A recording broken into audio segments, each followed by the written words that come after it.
Selamat pagi Bu Nista dan teman-teman.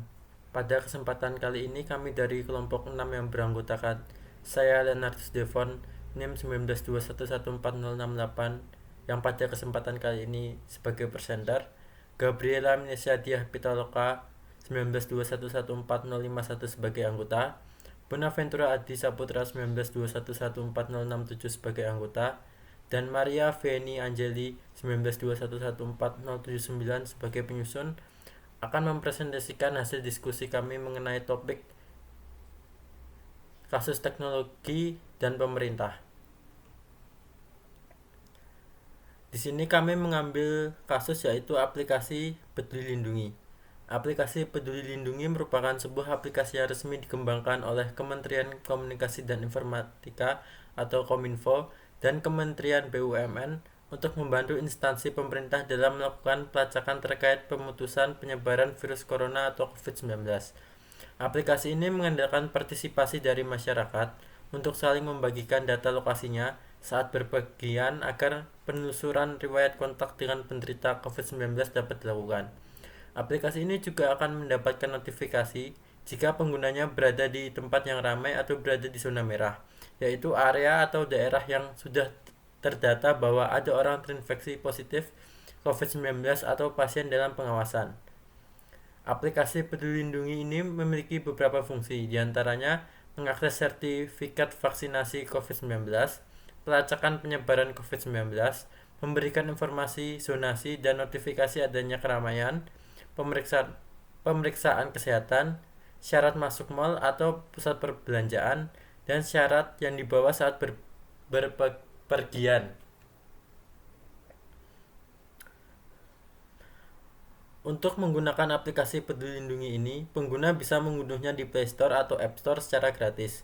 Setelah terunduh, pengguna bisa langsung ke aplikasinya, mengisi semua data yang diperlukan seperti nama, nomor telepon, dan NIK, kemudian mengisi kode OTP yang diterima melalui SMS dan bisa menggunakan aplikasi tersebut. Selanjutnya kami akan membahas mengenai kasus dari Peduli Lindungi ini.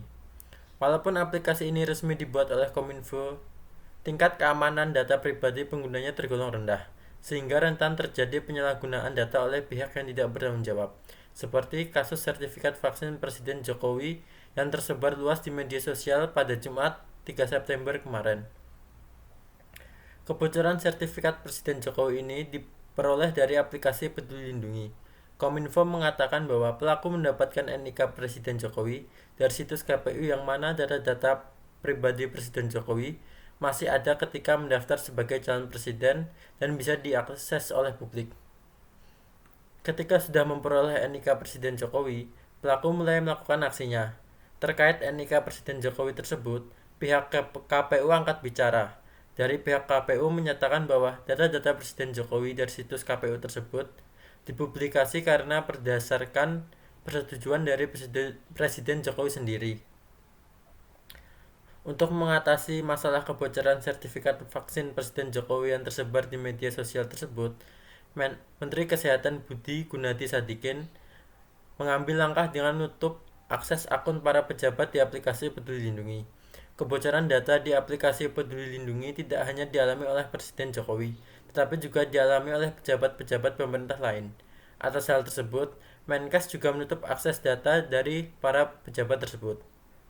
Tindakan Menkes tersebut dinilai diskriminatif oleh sejumlah pihak karena hanya melindungi data para pejabat, padahal semua warganya berhak untuk mendapatkan perlindungan yang sama atas data pribadinya.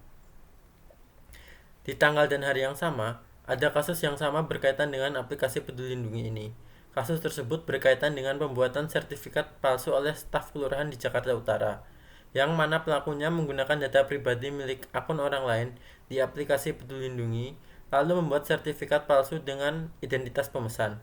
Berdasarkan pemeriksaan sementara, pelaku dengan inisial HH sudah menjual 93 sertifikat palsu dengan kisaran harga sekitar 350.000 hingga 500.000 rupiah. Bersama pelaku berinisial FH, mereka menjajakan jasanya di Facebook. Kedua pelaku tersebut sudah diamankan oleh pihak kepolisian. Selanjutnya kami akan membahas mengenai kelebihan dan kekurangan yang dimiliki oleh aplikasi Peduli Lindungi. Di sini kami hanya akan membahas beberapa saja. Kelebihan. Yang pertama adalah memberi informasi terkait zonasi. Aplikasi dapat memberikan notifikasi jika pengguna masuk ke suatu zona tertentu yang kategorinya telah ditentukan oleh pemerintah. Yang kedua, kontak tracking.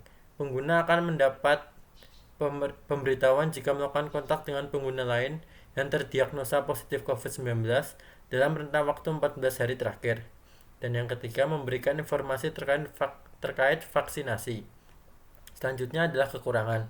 Kekurangan yang pertama adalah Peduli Lindungi mencantumkan syarat penggunaan yang tidak menjamin layanan selalu bisa diakses serta tidak menjamin data yang akurat dan aman.